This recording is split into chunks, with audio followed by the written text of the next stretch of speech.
Supreme court ने के electric निजकारी case की समाअत कल तक मुलतवी कर दी। चीफ जस्टिस ने रिमार्क्स दिए, हम मुआशी मामलात में मुदाखलत नहीं करेंगे, मुआशी मामलात में हमारी महारत नहीं है।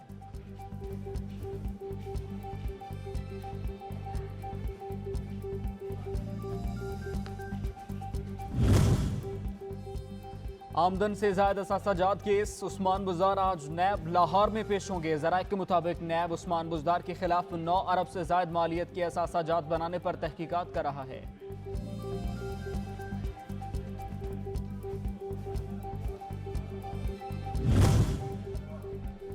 जिन्ना हाउस लाहौर पर हमला करने वालों में शामिल एक और मुल्जिम बेनकाब हो गया। अली रजा ओकाड़ा से हमला करने आया। एतराफी बयान में कहा कि इमरान खान की तकरीर फौज दुश्मनी का सबब बनी।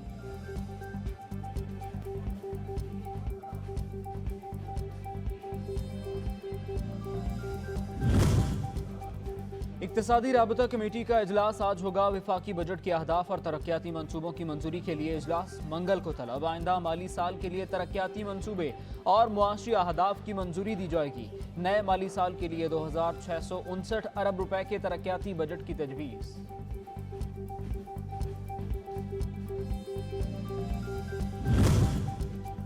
और वज़ीर ख़ारजा बिलावल भुट्टो 3 रोज़ा सरकारी दौरे पर आज इराक पहुंचेंगे। पार्टी रहनुमाओं के हमरा करबला और नजफ भी जाएंगे।